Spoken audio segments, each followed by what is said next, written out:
देख रहे और सुन रहा है एमएसजेपी न्यूज देखने के लिए और सुनने के लिए आइए सुनते हैं। करे सो आज करे सो अब पल में परलय होएगी, वीडियो लाइक करेगा कब। नमस्कार, मैं मनीष कुमार वर्मा आज आप लोग को बताने जा रहा हूँ जो किस प्रकार मंथन कार्यक्रम 2024 में प्रशांत जी ने नारी का नर्क द्वार के प्रश्न पर क्या बोल रहे हैं। आइए पहले सुनते हैं, उसके बाद हम लोग सुनेंगे जो किस प्रकार आपको ये कि महिला थी जो निर्गुण गाती है और चैता गाने से दूरदर्शन कार्यक्रम पर रोक दिया गया, आज उनका सपना साकार हुआ, वो भी हम लोग सुनेंगे। पहले आइए सुनिए मंथन कार्यक्रम के तहत कि तुम्हारे धर्म में ऐसा है।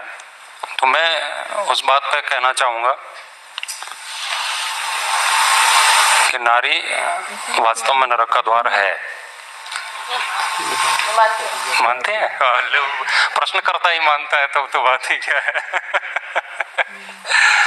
पराई स्त्री नरक का द्वार है यदि उसको वासना की दृष्टि से देखा जाए तो। सबसे पहली बात तो यह है, क्या लिखा है यह महत्वपूर्ण नहीं है, क्यों लिखा है यह महत्वपूर्ण है, किसने लिखा है यह महत्वपूर्ण है, किसके लिए लिखा है यह महत्वपूर्ण है, कौन से समय में लिखा है यह महत्वपूर्ण है, कहां बैठ कर के लिखा है यह महत्वपूर्ण है। मात्र आप कुछ पंक्तियों को पढ़ करके उसका गलत अर्थ कर सकते हैं पर उसे समझ नहीं सकते। आचार्य शंकर कोई छोटे मोटे व्यक्ति नहीं है, वे एक साधक हैं। उनको बचपन में विरक्ति हो गई थी, है ना। हम सपने देखते हैं ना। अभी मैं ट्रेन से आ रहा था तो लोग बाबा तो समझते ही हैं, तो ट्रेन में हाथ दिखा रहे थे, बाबा जी देखो हाथ, इस हाथ में कोई आएगी भी या हम ऐसे ही मर जाएंगे, है ना। वो सपने देख रहे हैं स्त्रियों के, मतलब पत्नी के सगाई संबंध हो ही जाए, लोग परेशान है विवाह के लिए, ये बात तो है। इतनी उपलब्धि मानते हैं उस बात को। लेकिन आचार्य शंकर बचपन में विरक्ति होगी उनको इन सब चीजों से, उनको कोई मतलब नहीं रहा। तो वे उच्च कोटि के साधक हैं और वो अपने शिष्यों को इस बात का उत्तर दे रहे हैं और आश्रम में बैठ करके दे रहे हैं। तो वो साधना की दृष्टि से वहां पर बोल रहे हैं। तो शिष्य उनके पूछते हैं किम द्वारम नरकस्य, है ना, द्वार क्या है नरक का, किम एकम द्वारम नरकस्य, वो कौन सा एक द्वार है जो नरक का मार्ग द्वार प्रशस्त करता है। तो उन्होंने एक उत्तर दिया, नारी, है ना। नारी के लिए उन्होंने कहा यदि उसको ऐसे, अब कोई व्यक्ति मोक्ष की ओर जाना चाहता है, वो संन्यास लेना चाहता है, तो उसके लिए हर वो चीज नरक है जो उस मार्ग में बाधक है। और उसमें सबसे बड़ी बाधक स्त्री ही है, क्योंकि सबसे अधिक आकर्षण। और ऐसा नहीं है कि वो स्त्री के लिए है, यदि उस बात को कोई स्त्री पूछेगी तो निश्चित रूप से उस स्त्री के लिए एक पुरुष बाधक है। तो वो दोनों ही एक दूसरे के लिए बाधक हैं, वो नरक का द्वार प्रशस्त करते हैं। यदि आप अर्थ के पीछे भी बहुत ज्यादा भाग रहे हैं तो अर्थ भी आपके लिए नरक का द्वार है। नहीं तो हमारे यहाँ तो कहा ही है, यत्र नार्यस्तु पूज्यन्ते रमन्ते तत्र देवता। पुरुषों के लिए नहीं कहा। भाई पुरुषों से क्या समस्या है, देवता भाग जाते हैं क्या पुरुषों को देखते ही? स्त्री, है ना, देखो बराबरी के लिए हमें भी लगता है आंदोलन करना पड़ेगा, है ना। देवता वहां निवास करते हैं। उपनिषद की एक बात कहना चाहूंगा, उपनिषद में कहा है स्त्री दर्शनात् संकल्प सिद्धि। उपनिषद का भाष्य भी आचार्य शंकर ने किया है और वो भी इस बात को कह रहे हैं, यदि आपको स्वप्न में स्त्री देवी के स्वरूप में दिखती है तो आप जो भी संकल्प लेंगे वो उसकी सिद्धि हो जाएगी। पुरुष के लिए नहीं कहा है। क्या कह रहे हैं आचार्य शंकर के, यदि किसी व्यक्ति के स्वप्न में कोई स्त्री आती है, उसको देवी के भाव में वो देख रहा है ना, लक्ष्मी समझ के देख रहा है, सरस्वती समझ रहा है, तो यदि उसका इतना पवित्र भाव स्त्री के प्रति हो जाता है तो वो संसार में जो चाहेगा वो उपलब्धि को प्राप्त, वो उपलब्ध कर लेगा, उसको प्राप्त कर लेगा। इतनी उच्च महिमा स्त्री को दी है उपनिषदों में। तो ये एक बात को लेकर के विवाद किया जाता है, वो ठीक नहीं है। उसको समझना चाहिए कि वो क्या दृष्टि रही है ना। को हम आदर्श क्यों माने? ये बात बहुत बोली जाती है, हमारे मंचों से भी बोली जाती है। नारी को नरक का द्वार कहा गया, बुद्धिस्ट तो बोलते ही हैं। कि तुम्हारे धर्म में ऐसा है। तो मैं उस बात, ओम, सभी को सादर नमस्ते। हम सबके जीवन में संकट ऐसे खड़े हुए हैं कि एक जाता है तब तक दूसरा आ जाता है, दूसरे से लड़ते हैं कि ये मिट जाएगा तो फिर मुक्ति हो जाएगी इस संकट से, लेकिन वो जैसे ही टलता है तब तक दूसरा संकट आकर के खड़ा हो जाता है। तो अभी कौन सा संकट है, क्या परिस्थिति है, वो महत्वपूर्ण नहीं है, संकट है ये महत्वपूर्ण है और वो बना रहता है। हम दुखी बने रहते हैं, किस कारण से दुखी हैं ये महत्वपूर्ण नहीं है, दुखी हैं बस इतना काफी है रोने के लिए। तो हर व्यक्ति के जीवन में संकटों की कतार लगी हुई है, उसका कोई समापन नहीं हो रहा है। तो हम ऐसी स्थिति में ग्रंथों की ओर जाते हैं, हम सोचते हैं हमें हमारे जीवन से झंझावात से मुक्ति कौन दिलाएगा। तो हम विभिन्न गुरुओं को, साधु संतों को, विचारकों को, दार्शनिकों को, महापुरुषों को पढ़ते रहते हैं। कोई भी व्यक्ति, कोई भी ग्रंथ, कुछ भी। 2005 की बात है, आज से 19 बरस पहले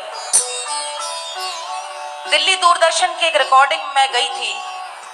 पतिदेव उस समय मेरठ में तैनात थे और फरवरी मार्च का महीना था। रिकॉर्डिंग में एक दो चीजें जब गा ली तो आप जानते पारंपरिक विधा का समापन चैती से होता है, तो मैंने चैती आरंभ की गानी।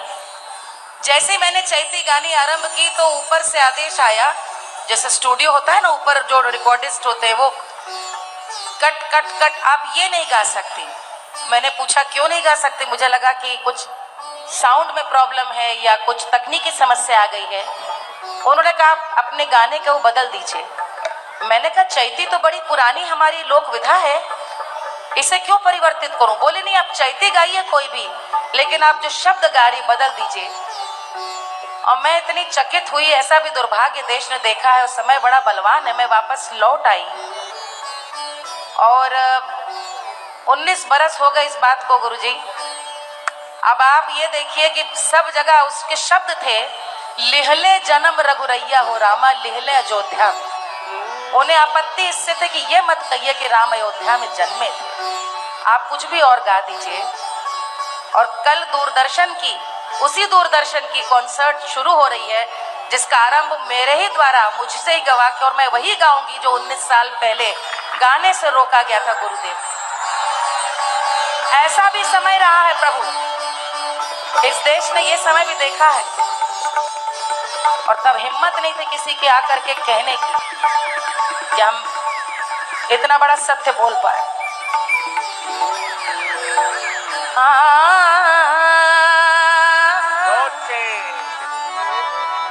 लिहले जन्म रघुरैया हो रामा, लिहले अयोध्या में, लिहले जन्म रघुरैया, लिहले जन्म रघुरैया हो रामा, लिहले अयोध्या में, लिहले जन्म रघुरैया, लिहले जन्म रघुरैया हो रामा, लिहले अयोध्या।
भरत लखन शत्रु भाई हो रामा, भरत लखन शत्रु भाई हो रामा, भरत लखन शत्रु भाई हो रामा, भरत लखन शत्रु भाई हो रामा, भरत लखन शत्रु भाई हो रामा, लिहले अयोध्या में भरत लखन शत्रु भाई हो रामा, लिहले जन्म रामा, लिहले जन्म हो, लिहले जन्म रामा, लिहले जन्म हो, लिहले जन्म, लिहले जन्म हो, लिहले जन्म हो, लिहले जन्म रघुदैया हो रामा, लिहले अयोध्या में लिहले जन्म रघुदैया हो रामा,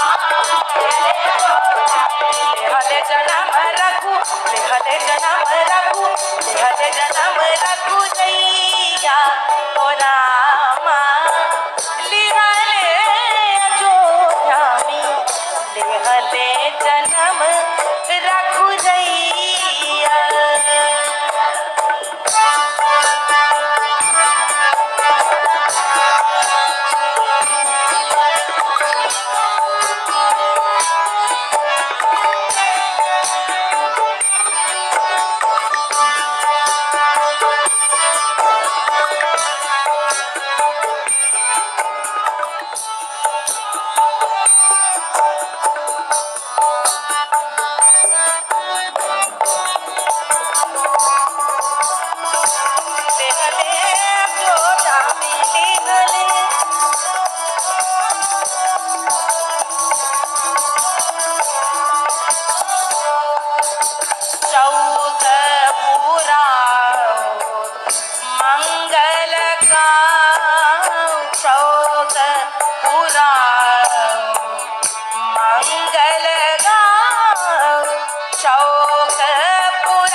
घर घर बाजे सनैया हो रामा, घर घर गूंजे बधैया हो रामा, घर घर बाजे बधैया हो रामा, घर घर बाजे बधैया हो रामा, घर घर बाजे बधैया हो रामा, लिहले अयोध्या में घर घर बाजे बधैया हो रामा, लिहले अयोध्या, लिहले अयोध्या में लिहले अयोध्या, लिहले अयोध्या, लिहले अयोध्या, लिहले अयोध्या में लिहले अयोध्या, लिहले अयोध्या, लिहले अवधमा, लिहले अयोध्या, लिहले जन्म रघुदैया हो रामा, लिहले अयोध्या में लिहले जन्म रघुदैया हो रामा, लिहले अयोध्या, लिहले जन्म रघुदैया हो रामा, लिहले अयोध्या, लिहले जन्म, लिहले जन्म, गूंजे बधैया, गूंजे बधैया, गूंजे बधैया, गूंजे बधैया, अरे लिहले जन्म रघुदैया हो रामा, लिहले अयोध्या में लिहले जन्म रघुदैया हो रामा। और देखने के लिए एमएजेपी न्यूज देखें। सत्य, संघर्ष और अपना ज्ञान बढ़ाने के लिए देखते रहिए एमएजेपी न्यूज। न्याय से वंचित को न्याय दिलाने के लिए एमएजेपी न्यूज कृत संकल्प है। आइए एक बार जरूर मिलिए एमएजेपी न्यूज और देखिए एमएजेपी न्यूज। देखते रहिए एमएजेपी न्यूज। सत्य, संघर्ष और अपना ज्ञान बढ़ाने के लिए देखते रहिए एमएजेपी न्यूज। जय हिंद, भारत माता की जय। जय श्री राम।